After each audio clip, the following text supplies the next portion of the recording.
반갑습니다. 소리 잘 들리시죠? 예. 오늘도 이제 2시간 나눠가지고 첫 번째 시간에는 우리 저탄소 녹색 성장하고 그린 뉴딜 어떤 차이점들이 있는지 그걸 이제 첫 번째 시간에 하겠고요.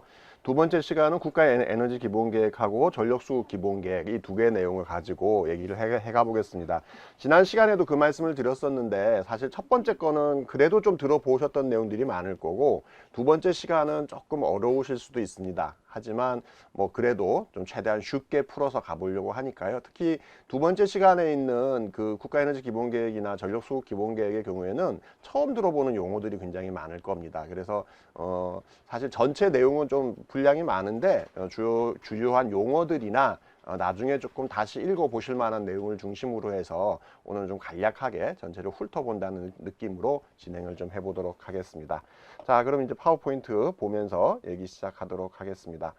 자, 일단은 오늘 저탄소 녹색 성장하고 그린 뉴딜 얘기들을 해보려고 합니다.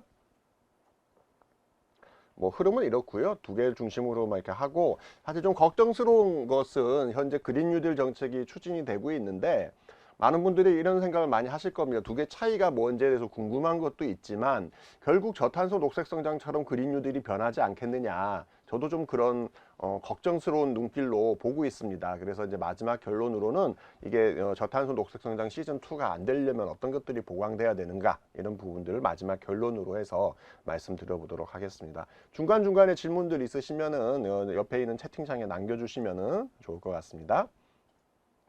자, 일단 저탄소 녹색 성장이라는 게 뭔지를 알려면은 일단 그 정의를 좀 봐야겠죠. 오늘 보여드리는 내용들 중에서 이후에 읽기 과제 읽기 좀 여유가 되신다면요. 요 밑에 보시면은 이렇게 책 이름이 쓰여져 있는데요. 이명박 정부 국정백서 여러 권 있습니다. 그 중에 6번째 책이 녹색 성장과 미래 동력이라는 챕터입니다. 요 제목 그대로 치시면은 인터넷에서 누구나 그 파일을 다운로드 받아서 보실 수 있거든요. 그 내용을 한번 또 보시는 것도 좋을 것 같습니다. 일단 거기에 저탄소 녹색 성장에 대해서 어떻게 정의하고 있는지를 한번 좀 살펴보도록 하겠습니다. 녹색 성장이라고 하는 것은 경제 성장과 환경 보호가 상충적인 관계에서 상호 보완적인 관계로 발전하는 새로운 패러다임이다. 이게 사실은 녹색 성장이 갖고 있는 가장 큰 포인트 중에 한 개입니다. 그동안은 경제가 성장하면 환경은 파괴된다라고 하는 그런 식의 이제 생각들을 갖고 있었다면은 녹색 성장에서는 두 개가 동시에 갈 수 있다. 사실 여기서부터 쟁점이 생길 수 있습니다. 이게 동시에 가는 거냐, 아니면은 더 성장의 중심이 방점이 찍힌 거냐, 이런 부분들에서 약간 미묘한 온도차가 있을 수 있고요. 어쨌든 저탄소 녹색 성장에서는 이것을 동시에 갈 수 있는 것이다 라고 정의를 하고 있습니다. 그래서 넓은 의미에서는 양적 성장에서 질적 성장으로, 그리고 화석 연료 의존형 경제사회 구조에서 저탄소형으로 가는 것을 의미한다, 이렇게 되어 있습니다. 그래서 이제 그냥 녹색 성장이라는 개념은 사실은 2008년도 그 즈음에 전 세계적으로 새롭게 나오는 굉장히 최신의 개념이긴 했습니다. 그것을 점점점 이제 한국식으로 바꿔가면서 앞에 저탄소도 붙이고 여러 가지 개념들이 같이 포함된 것인데요. 이런 정의로 좀 보고 있습니다. 그래서 녹색 성장이라는 것은 기후 변화와 에너지 위기에 대응하는 것 자체를 새로운 성장과 일자리 창출의 핵심 동력으로 삼는다. 그러니까 결국은 일자리 창출과 새로운 성장 동력으로서의 이 녹색 성장을 강조했던 것이죠. 그래서 산업 부분에서는 교통이나 건물 부분을 포함해서 의식주, 소비생활, 문화생활에 이르기까지 전반적인 영역에 포함되고, 그리고 녹색 성장 자체는 정부, 기업, 국민의 능동적인 참여를 통해서 이게 이루어진다, 이렇게 정의를 하고 있습니다. 이건 정말 이제 사전에 나오는 사전적인 정의다, 이렇게 보시면 될 것 같고요.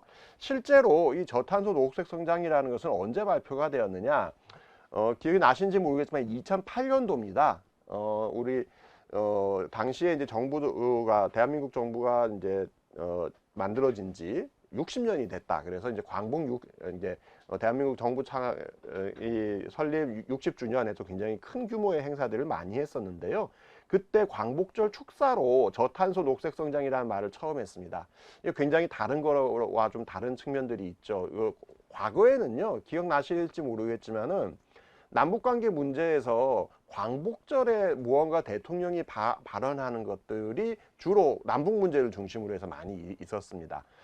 그만큼의 급으로 굉장히 중요한 신급으로 이명박 대통령이 저탄소 녹색 성장을 얘기했던 거죠. 처음 그때 당시의 문제의식이나 내용들을 당시 연설문을 중심으로 해서 한번 살펴보겠습니다. 존경하는 국민 여러분, 우리 경제는 에너지 위기로 어려움을 겪고 있습니다. 문장이 이렇게 시작합니다. 기억나실지 모르겠지만 2008년도에는요. 유가가 폭등했습니다. 지금 뭐 최신 유가가 한 40달러, 50달러 거기서 왔다 갔다 하고 있는데요. 당시 100달러를 넘어간 적도 있었고 뭐 100달러 근처까지 2배 이상 지금보다 많이 뛰었죠. 그래서 이런 고유가 상태들이 계속 지속됐을 때 이제 경제가 어떻게 되겠느냐 이런 굉장히 우려와 걱정이 있던 때였습니다. 그 상황에서 이 저탄소 녹색 성장이 나왔다는 게 굉장히 중요합니다. 한 번 더 뒤에 말씀드리겠습니다. 기름 한 방울 나지 않는 우리에게 이와 같은 변화는 위기이자 동시에 기회입니다. 1차 석유 파동 때 우리나라는 해외 건설 진출과 산업 고도화의 계기로 삼았고요. 1970년대 얘기입니다. 2차 석유 파동 때 안정 속의 성장과 대외 개방의 촉매로 이런 2차 석유 파동을 우리는 기회로 삼았습니다. 건국 60주년을 맞이해서 저는 저탄소 녹색 성장이라는 새로운 비전의 축을 제시하고자 합니다. 사실 이게 가장 큰 차이입니다. 왜 저탄소 녹색 성장을 이야기하게 되었느냐. 기후변화 얘기가 많이 나옵니다만은 핵심은 그게 아니었고 당시에 굉장히 고유가 상태였습니다. 기름값이 비쌌고 이 상태에서 우리가 위기를 극복하기 위한 성장 동력으로서 녹색 성장이라고 하는 것을 시작해 보자라고 이제 얘기하고 있죠. 계속 이어가 보겠습니다. 이러기 위해서는 기술이 중요합니다라고 해서 기술을 굉장히 강조합니다. 녹색 기술, 청정 에너지로 신성장 동력과 일자리 창출을 해내는 패러다임입니다. 앞서서도 약간 그 비슷한 뉘앙스들이 있었죠. 그래서 정보통신기술 IT, 생명공학 BT, 나노기술 NT, 그리고 문화산업기술 CT를 아우르면서 전체를 뛰어넘는 녹색 기술을 통해서 우리가 새로운 성장을 해나갈 수 있습니다. 이런 얘기를 하고 있죠. 그러면서 이걸 통해서 우리가 다음 세대 10년, 20년 동안 먹고 살 먹을거리를 만들어내는 것을 대한민국이 앞으로 해나가겠습니다. 사실 저는 이후에 그린 뉴딜 할 때도 한번 말씀을 드리겠습니다만은 그린 뉴딜에서 산업 얘기를 할 수 있다고 봅니다. 뭐냐면은 기후위기 대응하고 계속 새로운 재생에너지 넣고 에너지 효율을 하면은 산업이 그만큼 새로운 산업이 만들어지겠죠. 근데 이게 어느 것이 주냐, 어느 것이 부냐, 어느 것이 더 중요한 거냐에 따라서 사실 정책의 방향은 전혀 달라진다고 저는 생각합니다. 그런 면에서는 저탄소 녹색 성장은 사실 산업 성장의 방법으로서 녹색을 얘기하고 그걸 중심으로 모든 걸 풀어가다 보니까 나중에 뭐 결론들 다 아시겠습니다만은 온실가스 배출량은 더 늘어나고 기후 위기 대응과 관련한 계획은 실패하는 이런 방법으로 나가게 된 거죠. 자, 한번 그 마지막까지 보겠습니다. 이게 이제 마지막 단락인데요. 이제 그 부분에서 이명박 대통령 당시에 있었던 세부적인 정책의 방향들이 다 담기게 됩니다. 5% 남짓한 에너지 자주 개발률을 임기 중에 18%, 2050년도까지 50% 이상 끌어올려서 에너지의 고통에서 벗어나는 에너지 독립국의 꿈을 실현하겠습니다. 자, 자주 개발률이라는 개념이 새로 나옵니다. 그 이전까지는 사실 우리나라 안에서 에너지를 자립하자, 그래서 에너지 자급률 이런 식의 표현들을 썼는데 자주 개발률이라는 개념을 새로 썼어요. 이거는 뭐까지 포함하느냐면은 국내에서 에너지를 만들어낸 것뿐만 아니라 해외에 투자 형태로 해서 내가 예를 들면은 저기 멕시코만에다가 석유를 채굴하기 위해서 유전을 만드는데 거기에 투자를 했다. 근데 거기서 석유가 나오더라. 그럼 그것도 우리가 갖고 온 걸로 치는 거죠. 예. 그런 식으로 해서 해외 투자를 활성화하는 소위 얘기하는 해외 자원개발 계획 아마 많이 들어보셨을 겁니다. 이명박 정부 내내 추진했었던 각종 자원개발 계획을 우리 저탄소 녹색 성장 이름으로 하겠습니다. 얘기하고 있는 거죠. 두 번째, 신재생에너지 비중을 현재 2%에서 2030년도까지 11%, 그리고 2050년도까지 20% 이상 늘리도록 총력 투자를 하겠습니다.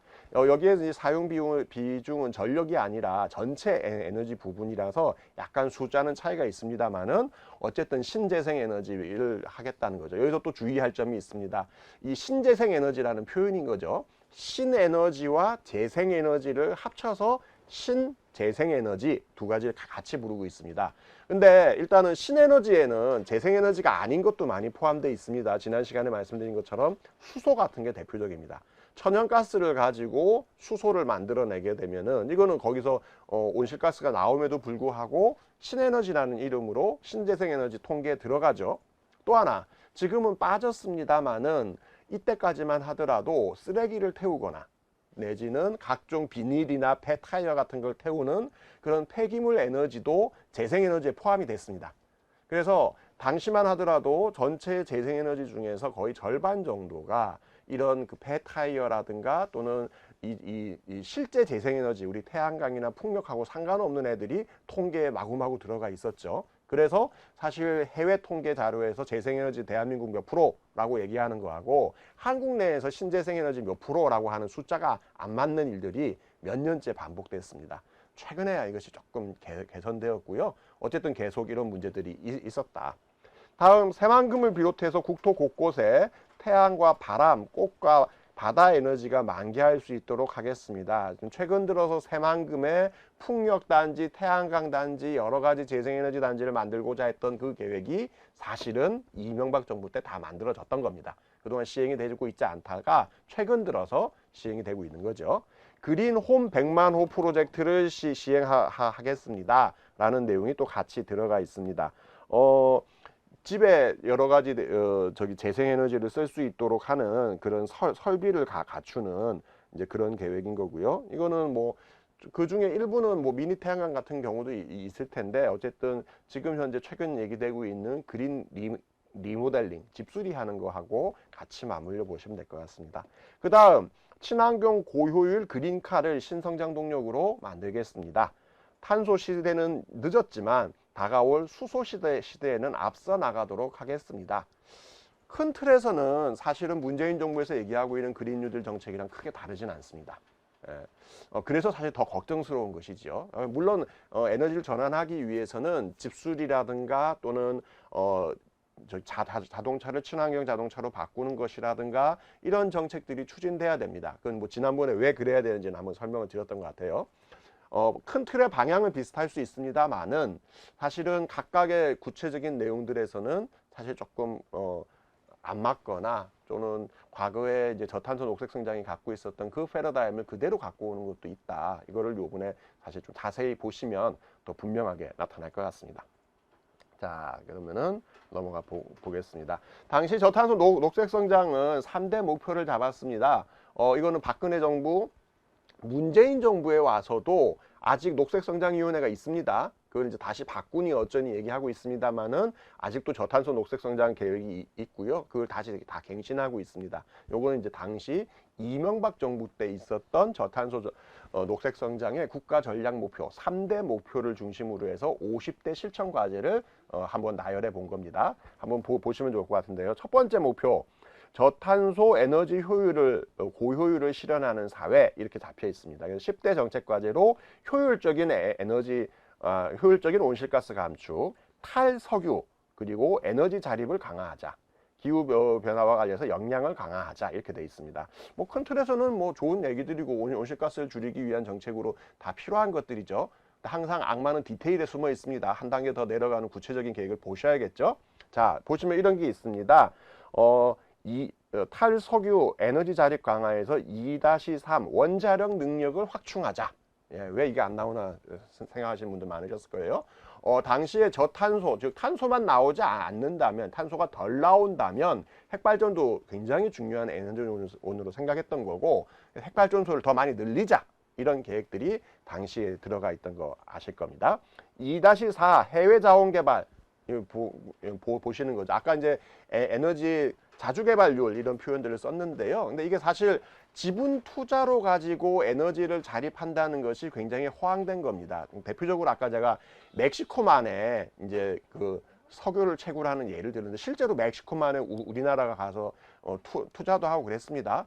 근데 멕시코만에 있는 석유를 그 한국에 갖고 오는 비용이 더 많이 들어요. 그래서 당시에 원유 개발을 해서 일부 그런 대서양 인근에서 개발에 성공한 그런 유전들이 있었습니다. 근데 한국으로 다 안 갖고 왔어요. 왜? 그걸 갖고 오느니 차라리 미국이나 유럽에 있는 나라에 파는 게 훨씬 더 싸고 경제적으로 이익이라는 거죠. 즉 자주개발률에서 얘기하는 해외 투자 비중이라고 하는 것은 사실은 우리나라의 에너지 자립하고는 별로 상관이 없는 일종의 돈벌이 수단 같은 거죠. 그리고 사실 이제 원유를 채굴한다는 것 자체가 굉장히 리스크가 큰, 기름을 찾기 위해서 구멍을 여러 개 뚫지만 그 중에서 실제 기름이 나올 확률은 굉장히 낮거든요. 그래서 아시는 것처럼 이 에너지 자주 개발을 하겠다고 해외 자원 개발에 엄청나게 뛰어들었지만 관련한 노하우도 없고 기술도 없고 결국 돈만 날리고 그냥 빚더미만 지는 이런 일들이 이 이명박 정부 내내 있었던 거 아마 기억하실 겁니다. 그 외의 내용들은 그냥 일반적인 내용들이고요. 여기서 이제 저탄소라는 개념 지난번에도 한번 살펴보셨던 거 기억하실 겁니다. 온실가스 배출을 적정 수준으로 떨어뜨리는 것, 이렇게 정의가 돼 있죠. 지금은 탈탄소 내지는 탄소 중립 이런 표현을 쓰고 있습니다. 두 개는 개념이 비슷해 보이지만 완전히 다른 개념입니다. 목표가 더 분명해져야 되는 것이니까요. 그런 측면들에서는 두 개가 좀 다르게 돼 있습니다. 자, 3대 목표 두 번째 한번 보시죠. 녹색기술 산업이 성장하는 것을 주도로 하는 녹색경제를 가자. 여기엔 주로 이 여러 가지 연구개발 내지는 여러 가지 뭐 산업의 클러스터 계획들 이렇게 돼 있는데 일부 벤처라든가 일부 이제 금융 부분들은 있지만 사실 대부분은 중소기업들이 할 수 있는 부분들이 많지 않았습니다. 대부분 대기업들이 중심이 돼서 가는 것이고 대표적인 게 이제 자동차, 수소 이런 것들이죠. 이런 것들은 중소기업이 하기에는 덩치가 너무 큰 것이었기 때문에 실제 세부 계획으로는 다양한 계획들이 들어가 있습니다만은 사실은 이외에 뭐 중소상공인들이나 노동자들이나 이렇게 해서 일들을 할 수 있는 일자리가 마련되거나 이렇게까지 연결되기는 참 힘들었던 그런 문제들이 있습니다. 그래서 전체적으로 한번 보시면 될 것 같고요. 세 번째 목표, 세계 녹색 성장을 선도하는 국가. 얼리버드라고 혹시 기억나시는지 모르겠습니다. 일찍 일어나는 새가 벌레를 먼저 잡는다. 그래서 먼저 일어나서 먼저 새가 벌레를 잡을 수 있도록 대한민국이 먼저 움직이겠다라고 하는 이제 그런 것으로 여러 가지 계획이 되어져 있었고요. 지금 나와 있는 사실 녹색 교통, 건축물, 자전거 활성화 이런 계획들이 당시에 대부분 나왔습니다. 근데 이제 이것이 이제 실제로 우리나라에 이제 어느 정도 저탄소 내지는 온실가스를 줄이는 데 역할을 했느냐 이 부분 관련해서는 굉장히 좀 비관적이고요. 어쨌든 온실가스 양이 계속 늘어나는 그런 상황으로 이제 바뀌었기 때문에 그런 측면들에서는 사실 저는 좀 비판적으로 검토할 수밖에 없습니다. 자, 그래서 이거 일단 이명박 정부의 국정백서에서는 이렇게 평가를 하고 있습니다. 이건 뭐 저의 평가가 아니고요. 당시에 이제 정부에서 했던 평가인데요. 저탄소 녹색 성장이라고 하는 비전을 구체적으로 했다. 그래서 얼리 무버, 얼리 버드 뭐 이런 식으로 표현들을 많이 했었는데요.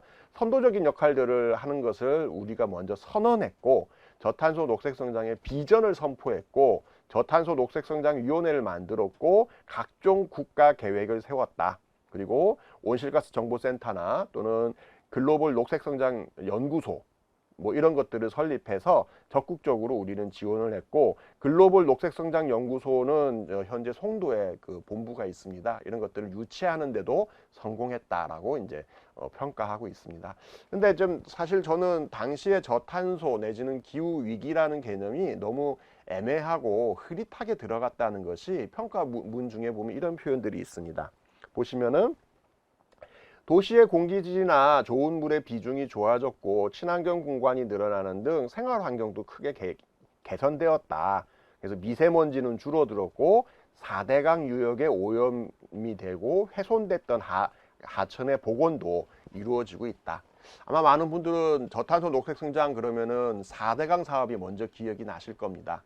그러니까 환경이라고 하는 것을 포괄적으로 보다 보니 온실가스를 줄이는 것과 또는 강을 물론 4대강 사업은 대부분 강을 파헤치거나 토목공사를 하는 것이었습니다만은 이명박 정부의 기본 생각에는 두 개는 같이 뭉뚱그려서 환경, 친환경 이렇게 생각했던 경향이 굉장히 강했던 거죠. 그래서 성과에도 보면은 4대강 유역의 하천 수질이 개선되는 큰 역할을 했어요라고 성과로 얘기하고 있습니다. 이게 실제로 우리가 이제 무슨 녹조 라떼라든가 4대강 사업의 문제점을 지적해서 이게 사실이냐 아니냐 판단도 필요하겠습니다만은 사실 큰 틀에서 저탄소라고 하는 녹색이라고 하는 것에 대한 개념도 굉장히 좀 구체적으로 들어가지 못하고 그냥 두리뭉실 환경이면 다 좋은 거 아니겠느냐 이런 정도 수준으로 됐다는 면에서는 사실 분명한 한계를 갖고 있는 그런 계획이었다고 저는 봅니다.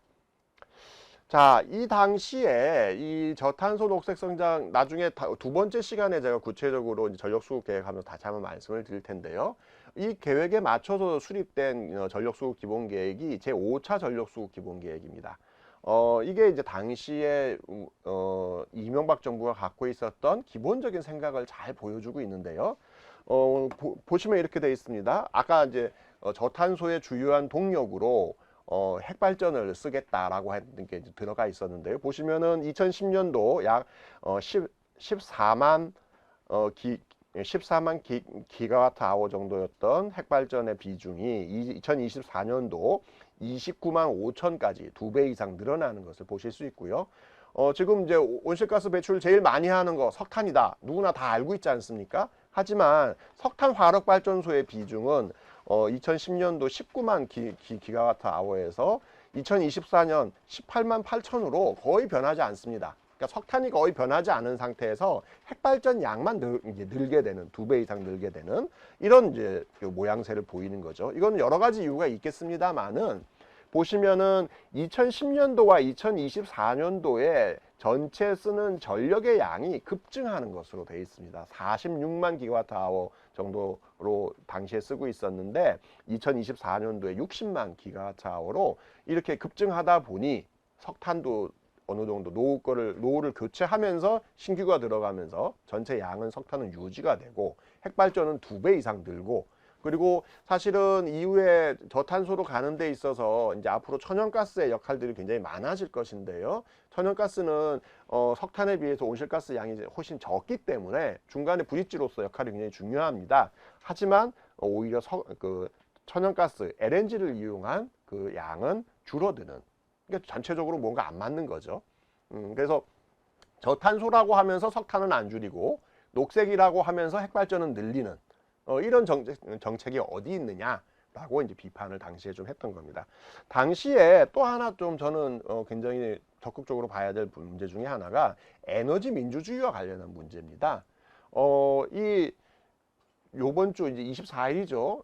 요번 주 목요일 날 우리 또 9차 전력수급 기본계획을 하는데 사실 비슷한 일들이 계속 반복되고 있습니다. 국가의 중요한 에너지 정책, 전력 정책을 세우는데 공청회를 12월 24일 크리스마스 이브 오후에 그것도 이제 코로나를 문제로 인터넷상으로 그것도 누구나 유튜브를 통해서 볼 수 있는 게 아니라 메일로 신청서를 적어야지만 링크를 보내주는 이런 방식으로 진행을 한다 그럽니다.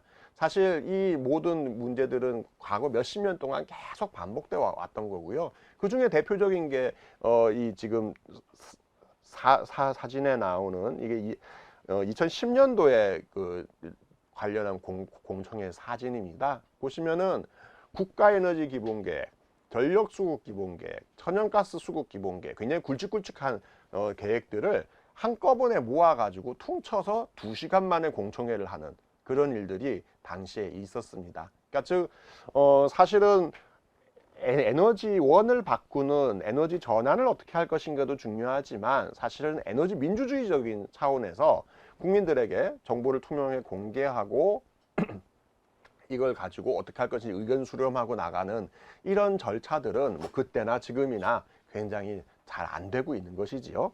어쨌든 당시에는 그래서 2024년도까지 핵발전소 2기 기존에 14기를 지을 거였는데 추가로 해서 2기를 더 넣었던 거예요. 석탄 화력 발전소 13기 그리고 이제 LNG 천연가스 화력 발전소 19기를 건설하는 계획을 당시에 넣었습니다. 그리고 이때 처음으로 민간 발전 사업자들이 석탄 화력 발전소를 짓는 거가 이제 본격적으로 시행됐습니다. 지금 현재 7개의 석탄 화력 발전소가 건설되고 있는데요. 모두 다 민간 화력 발전사들입니다. 그 이전까지는 공기업들만 짓다가 계속 늘어나서 지금은 이제 100% 전부 다 민간 발전 사업자들만 관련해서 지금 이제 석탄 화력 발전소 같은 걸 짓고 있는 거죠. 이것도 굉장히 그런 면에서는 분기점으로 작용했다, 이렇게 말씀드릴 수 있습니다. 자, 뭐 큰 틀에서 어떤 것들을 중심에 뒀고 저탄소 녹색 성장의 핵심 포인트는 어떤 것들이었는지를 대략적으로 한번 쭉 훑어드렸습니다. 자, 그럼 이제 문재인 정부의 그린 뉴딜에 대해서 한번 살펴보도록 하겠습니다. 최근 일들이니까 많이들 뉴스에서 보셨고 기억하실 겁니다. 5월 달에 처음 한국판 뉴딜, 즉 코로나19 사태와 여러 가지 경제 침체 등등을 극복하기 위한 방안으로서 한국판 뉴딜 계획이 나왔었고요. 거기에는 디지털 뉴딜, 휴먼 뉴딜 이런 게 중심이었습니다. 그러다가 이후에 본격적으로 그린 뉴딜이라는 표현이 들어가기 시작을 한 거죠. 현재는 그린 뉴딜과 디지털 뉴딜이 중요한 축으로 돼 있고, 과거에 휴먼 뉴딜이라고 불리는 것은 사회 안전망을 강화하는 것, 이렇게 해서 크게 세 가지가 한 덩어리로 돼서 2+1 정책으로 되어 있습니다. 자, 먼저 비전 한번 보시죠. 한국판 뉴딜을 통해서 대한민국은 뭘 하려고 그러느냐? 선도국가로 도약하는 대한민국. 예, 이런 거죠. 선도국가, K방역 이런 얘기들 그때 당시 많이 나왔을 때입니다. 이제는 따라가는 것이 아니라 우리가 선도하자. 추극형 경제에서 선도형 경제로, 탄소 의존 경제에서 저탄소 경제로, 불평등 사회에서 포용 사회로 도약하자. 큰 틀에서는 저탄소 내지는 탄소를 좀 뭐 이렇게 덜 내자라는 표현은 있습니다만은, 제가 보기에는 뭐 과거의 저탄소 녹색 성장의 경제 중심의 정책으로 나온 것들이 그대로 들어가 있습니다. 사실 이것은 이 모든 계획을 지금 진두지휘하고 있는 데가 환경부도 아니고요. 이쪽에 에너지를 총괄하고 있는 산업부도 아닙니다. 기재부가 중심이 돼서 모든 걸 지금 계획을 짜고 있거든요. 그러다 보니까 경제성장 계획입니다, 지금. 그래서 그린 뉴딜 계획이 사실 그러다 보니까 전체 중에 일부, 전체 한국판 뉴딜 중에 일부기도 하고, 그리고 경제성장을 중심으로 모든 계획들이 짜여져 있는 이런 좀 한계들이 있다. 자, 10대 과제 한번 보실게요. 디지털 뉴딜에서는 디지털 댐, 지능형 정부, 스마트 의료 인프라 이런 부분들이 들어가 있고, 그린 뉴딜에는 그린 리모델링, 그린 에너지, 친환경 미래 모빌리티. 표현만 좀 달라졌지 사실 옛날이랑 똑같죠. 보시면은 집수리, 재생에너지, 친환경 차, 세 가지가 그대로 들어가 있습니다. 사실 이 부분에서는 저는 굉장히 부족한 부분이 많다고 봅니다. 해외의 그린 뉴딜, 특히 유럽의 그린 딜 계획을 보게 되면은 여기에 농업 계획도 들어가 있고요, 폐기물 계획도 들어가 있고요, 그리고 생물 다양성을 어떻게 우리가 확보할 것인가에 대한 계획도 들어가 있습니다. 그런 사실 우리 얘기하는 온실가스 또는 우리 탄소 중립과 관련한 다양한 의제들을 포괄적으로 모으는 그런 형식은 좀 현재는 부족하고요. 현재는 이 세 개 계획을 중심으로 해서 디지털 그린 융복합 중에 그린과 관련된 게 두 가지 정도가 있는데요. 그린 스마트 스쿨, 학교에 태양광을 깔자. 스마트 그린 산단, 산업단지에 태양광을 깔자. 뭐 이렇게 지금 되어져 있습니다. 사실 이것도 굉장히 답답해서 얼마 전에 선생님들하고도 이 얘기 가지고 토론들을 많이 한 적이 있었습니다. 사실 학교에 태양광을 까는 것도 중요한데, 더 중요한 거는 학교에서 기후 교육을 활성화하고 기후와 탄소 중립에 대한 컨텐츠를 채우는 게 저는 굉장히 중요하다 봅니다. 산업단지와 관련해서도 과거의 중화학공업단지나 탄소를 많이 배출하는 산업을 어떻게 저탄소 내지는 탈탄소 산업으로 바꿀 것인가가 중요한데, 사실 이 부분도 아직까지는 그냥 재생에너지 설치를 하면은 그것으로 그린, 거기에 조금 디지털 넣으면은 스마트, 그래서 스마트 그린 산단, 그린 스마트 스쿨 이렇게 되어 있는 것이 좀 굉장히 안타깝습니다.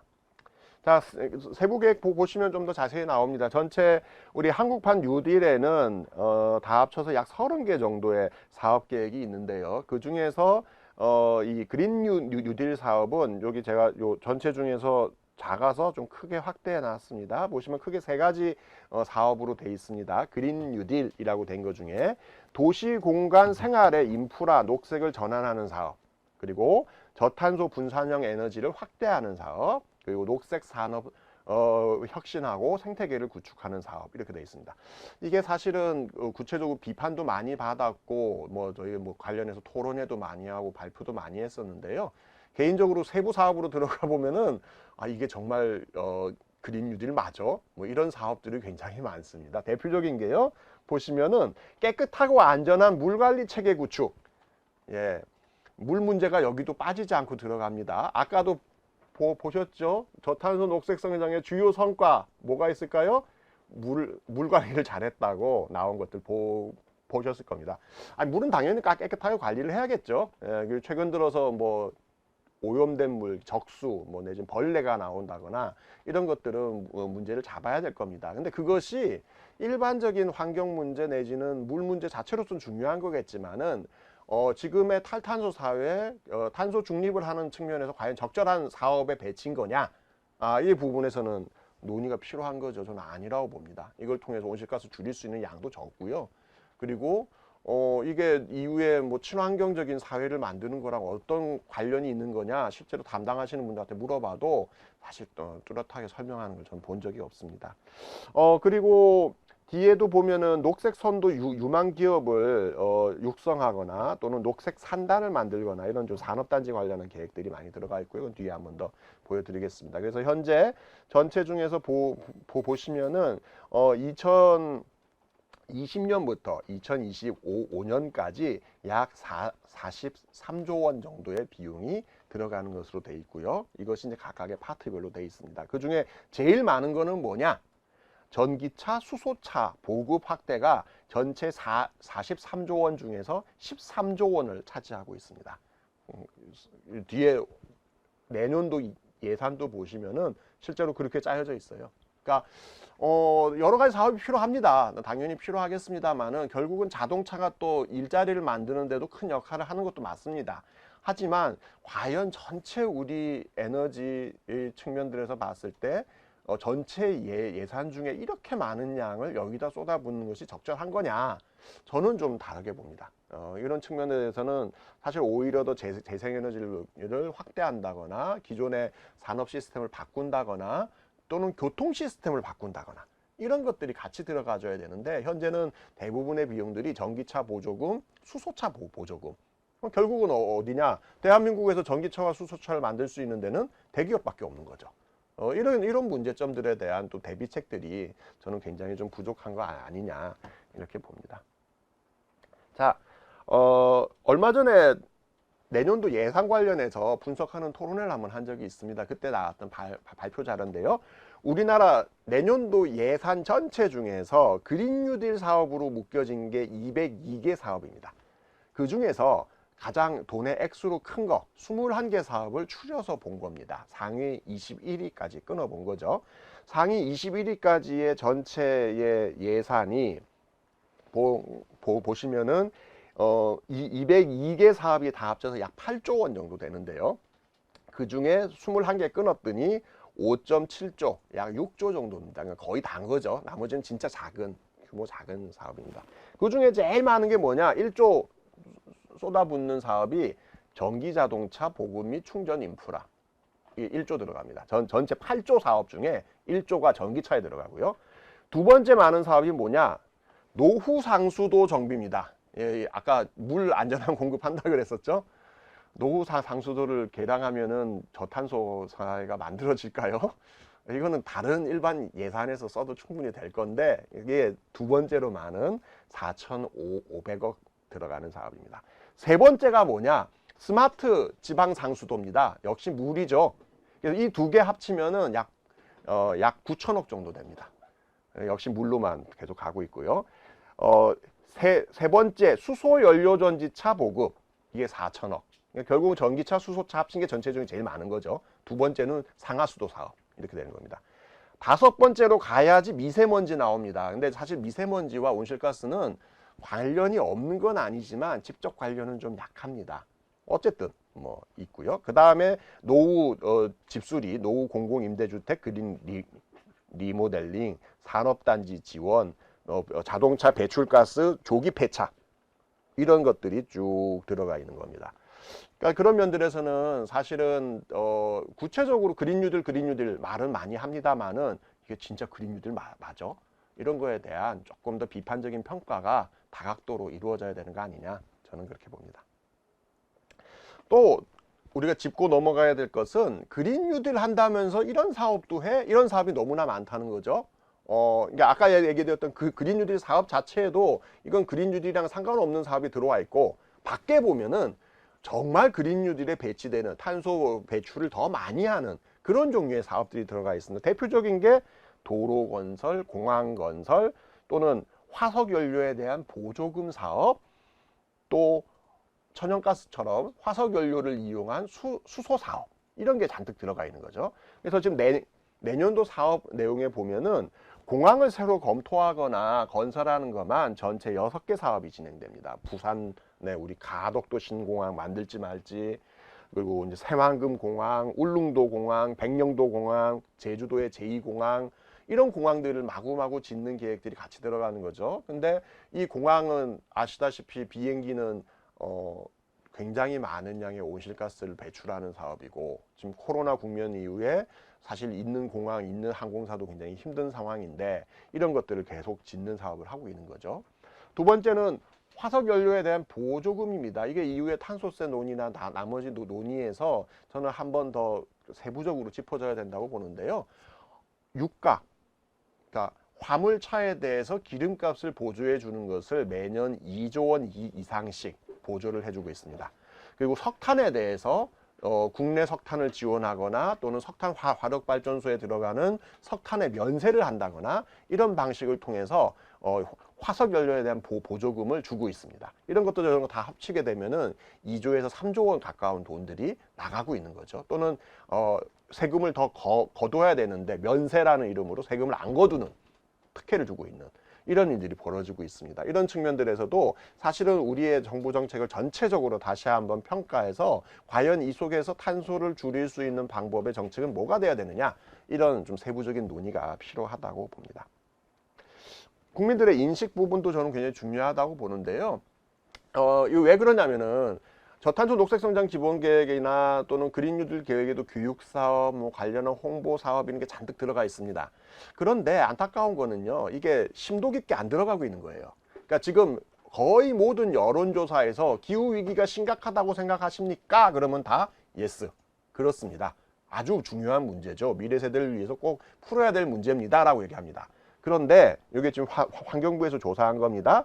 근데 이런 문제를 풀기 위해서는 추가적인 비용이 필요합니다. 그런 추가적인 비용을 내시겠습니까? 라고 질문을 하면은 응답률이 확 떨어져 버려요. 그러니까 저탄소 생활의 실천이 필요합니까? 그러면 90%의 사람들이 네, 필요합니다. 그러면은 온실가스 저감을 위해서 추가적인 비용을 내시겠습니까? 라고 하면은 이게 56%까지 쭉 떨어지는 거죠. 이 세상에 공짜가 없습니다. 예. 근데 사실은 우리가 저탄소를 하고 온실가스를 줄이는 것에 대한 인식이 그냥 필요해요, 착한 거예요, 좋은 거예요 수준을 벗어나기 위한 조금 더 구체적으로 들어가기 위한 작업들이 이제는 필요한 단계라고 봅니다. 내 주머니에서 내는 것도 필요하겠고요. 나보다 주머니가 더 큰 산업계라든가 돈이 많은 분들이 더 많이 낼 수 있도록 하는 정책도 필요한 것이죠. 어쨌든 누가 내는 것인지 간에 부담이 필요한 것이고, 이것에 대한 구체적인 사회 인식도 이후의 그린 뉴딜 계획에서는 좀 같이 공동 보조를 맞춰 가야지 국민들의 같이 동의를 얻으면서 그린 뉴딜 정책이 갈 수 있지 않겠나 생각합니다. 또 하나는 많은 분들이 아이고 대한민국만 좀 피해가면 안 되겠느냐, 아이고 대한민국은 어쨌든 뭐 좀 살기 힘들고 못 살고 이런 얘기도 많이 하십니다. 일단 하나는 대한민국은 지금 전 세계 경제 규모 약 190여 개국 중에서 10위권에 들어가는 10위에서 11등, 10등, 10 거기서 왔다 갔다 하는 국가입니다. 잘 사는 나라죠. OECD 국가만 하더라도 다 합쳐서 30개 국가가 넘는데요. OECD 국가들 중에서도 평균 이상의 나라입니다. 하지만 어쨌든 뭐 그래도 우리 좀 더 커야지, 미국처럼 가야지 뭐 이렇게 생각을 하시는 분들도 있으실 것 같아서 이 얘기를 넣었습니다. 기업들은 그래서 탈탄소 내지는 탄소 중립에 대해서 부정적으로 많이 봅니다. 근데 이제 최근 뉴스 자세히 보신 분들은 이게 대한민국에서만 이렇게 하는 게 아닙니다. 전 세계적으로 다 하고 있는 거죠. 그리고 이거를 새로운 무역 장벽으로 만들려고 하는 시도들이 있습니다. 유럽에서는 탄소 국경세라 그래서 외국에서 탄소 많이 배출하면서 만든 생산품에 대해서 유럽에 팔려면은 세금 더 내.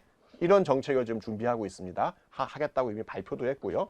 미국의 요번에 바이든 이제 새로 당선된 바이든 대통령 같은 경우에도 탄소 국경세를 하겠다라고 선언을 해놓고 이 선거 공약 사안입니다. 왜?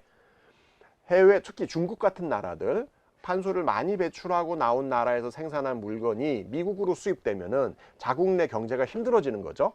그렇기 때문에 그거를 문제를 풀기 위해서라도 추가적인 세금을 더 내라라고 하는 정책을 펼치는 겁니다. 그럼 중국한테만 세금을 내라고 할 수 있나요?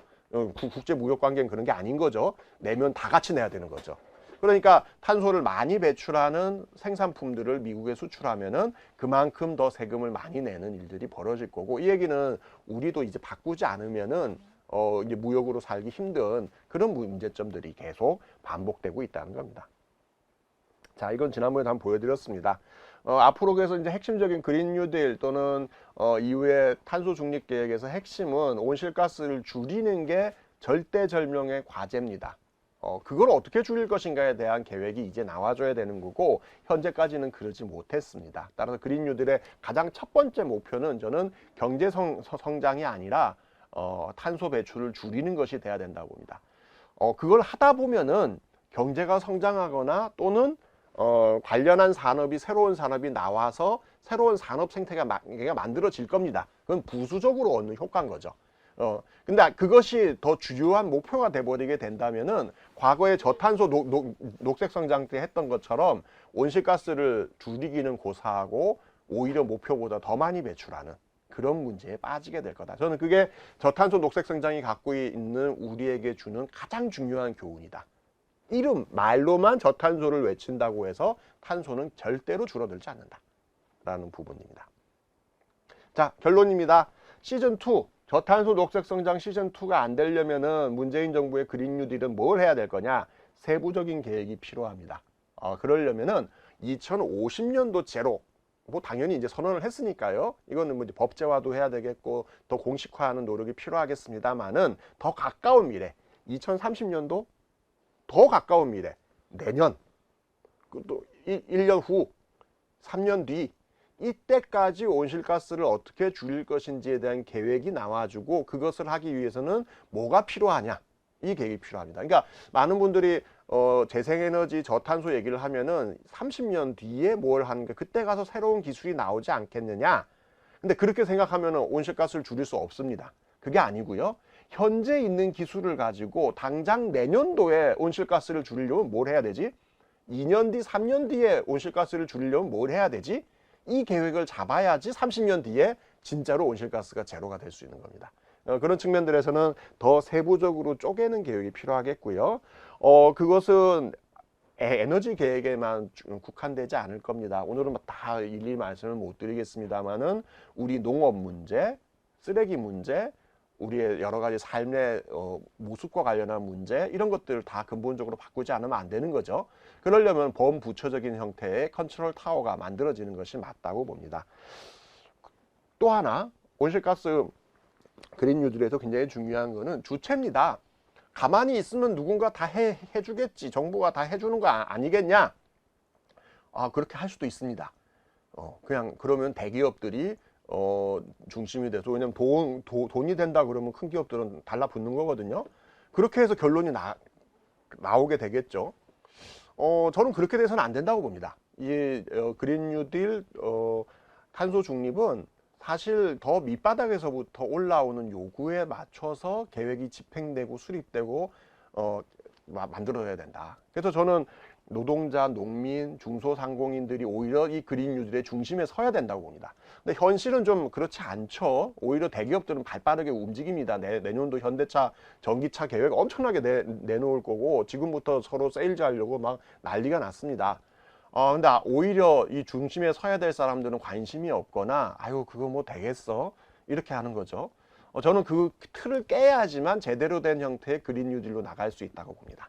그래서 그런 분들이 오히려 더 중심에 설 수 있도록 하는 이런 다양한 교육 프로그램들 그리고 실행 계획들 이런 게 나와줘야 된다고 봅니다. 그리고 오늘은 말씀을 자세히 못 드리겠습니다만은 정의로운 전환이라는 것이 사실 그래서 나오는 겁니다.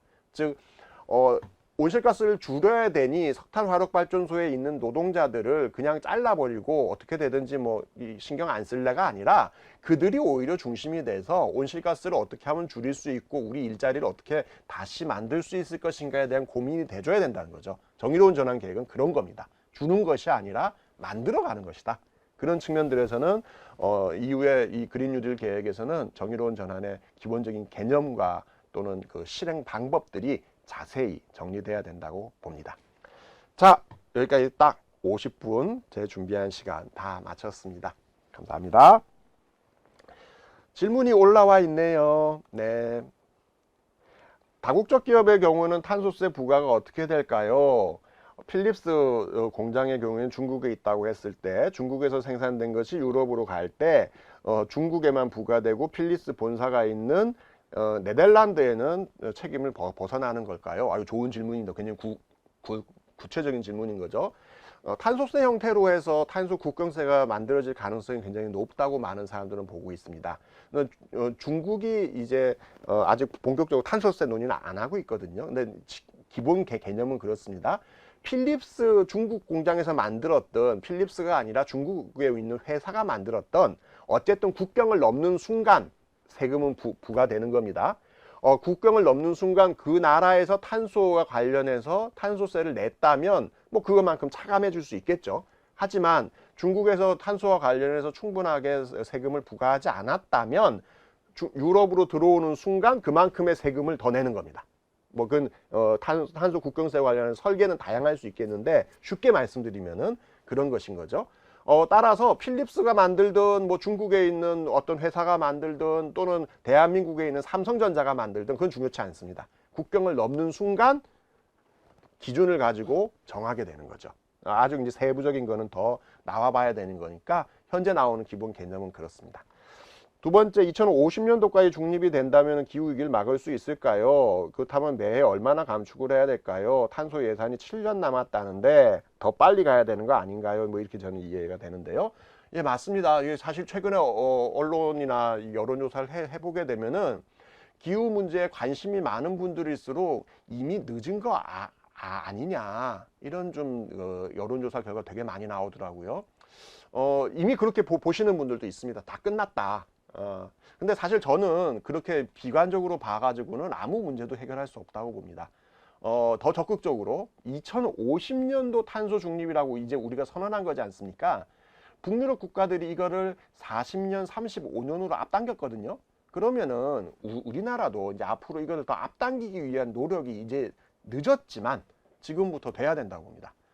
이거를 이제 어차피 늦었으니까 아이고 뭐 이래도 죽고 저래도 죽는 거 아니겠느냐라고 하는 순간 이건 더 최악으로 가는 거죠. 따라서 저는 끝까지 희망을 잃지 않고 탄소 배출의 양을 줄이고 목표 연도를 더 앞당기기 위한 노력들이 시민사회에서 더 필요하다고 봅니다. 현재는 2050년도 탄소 중립이 필요하다는 IPCC의 권고사항은요. IPCC라는 곳이 그런 데입니다. 전 세계 과학자들이 모여서 굉장히 보수적으로 결정을 하는 데입니다. 그러니까 2050년도 탄소 중립이 필요하다고 공고한 거는 그거보다 늦어버리면 정말 대책이 없다는 거예요. 예, 정말 그 사람들끼리 과학자들끼리 모여서 최대한 많이 합의 볼 수 있는 그 선이 2050년도였던 거예요. 그러니까 더 급진적으로 더 빨리 해야 된다는 분들도 있죠. 그렇기 때문에 2050년이라는 명제는 절대 명제가 아닙니다. 더 땡기기 위한 노력이 필요한 거죠. 다음 질문. 탄소 배출을 많이 해왔던 대기업들이 더 많은 비용과 책임을 부과하는 방향이 필요하다고 봅니다. 현재 오히려 현대자동차, 포스코 등이 평가에서 좋은 평가를 받고 있고 전기차 전환으로 인한 지원금도 엄청나게 많이 받고 있는데 이러한 불평등을 해소하기 위해서는 어떤 정책 방향이 필요할까요? 좋은 질문입니다. 오늘 질문이 굉장히 수준 높고 좋은 질문들이 많이 나오네요. 감사합니다. 맞습니다. 그러니까 대기업들이 중소기업들보다 탄소 배출이나 사회적 기여에 대해서 잘하고 있느냐고 평가하면은 거의 대부분 더 좋은 평가가 나옵니다. 그럴 수밖에 없겠죠. 탄소를 줄이기 위한 여러 가지 모니터링도 하고 그걸 전담하는 직원도 있고 연구개발도 하고 이런 게 나오는 거죠. 그건 뭐 당연히 대기업이 또 온실가스를 많이 배출하기 때문에 그 역할은 해야 된다고 봅니다. 근데 불평등이 계속 심화될 수 있는 부분들이 있습니다. 왜 아까 말씀드린 것처럼 현대차, 기아차 이런 차들을 계속 결국 파는 거니까요. 저는 이제 그거를 그래서 전체적으로 자동차 부분이 지금 너무 과하게 저는 집중되고 있다고 보고요. 다른 부분들이 만들어져야 된다고 봅니다. 예를 들면은 재생에너지를 새롭게 건설하거나 집수리를 하거나 이런 데는 중소기업이 훨씬 더 많이 들어갈 수 있는 부분이 생기거든요. 자동차는 대기업이 만들 수밖에 없는 부분이 있습니다. 중소기업은 거기에 이제 하청업체, 협력업체로 들어갈 수밖에 없는 게 있겠죠. 따라서 다른 중소기업의 활력을 만들어줄 수 있는 새로운 온실가스를 줄이기 위한 계획들이 나와줘야 되고 저는 그게 그린 리모델링하고 재생에너지 확대와 관련한 부분이라고 봅니다. 그런 부분들이 더 많이 늘어나야 된다고 보고요. 자동차와 관련해서는 더 적극적으로 이런 대기업들에게 사실은 더 걱정이 되는 거는 이 대기업에 근무하는 사람들도 있습니다만 이후에 여기에 하청업체, 비정규직으로 일하는 분들의 고용 문제가 굉장히 걱정이 많이 되거든요. 왜냐하면 전기차로 바꾸면 일자리가 줄어들게 되는 거니까요.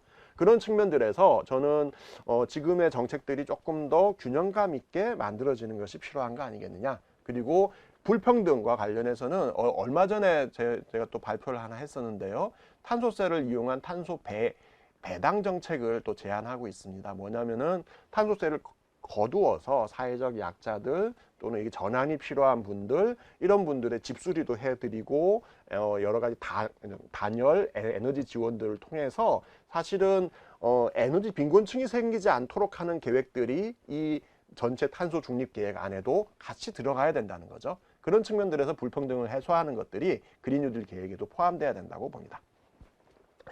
자, 예, 질문 주신 거를 다 대충 답을 한 것 같습니다. 예, 감사합니다.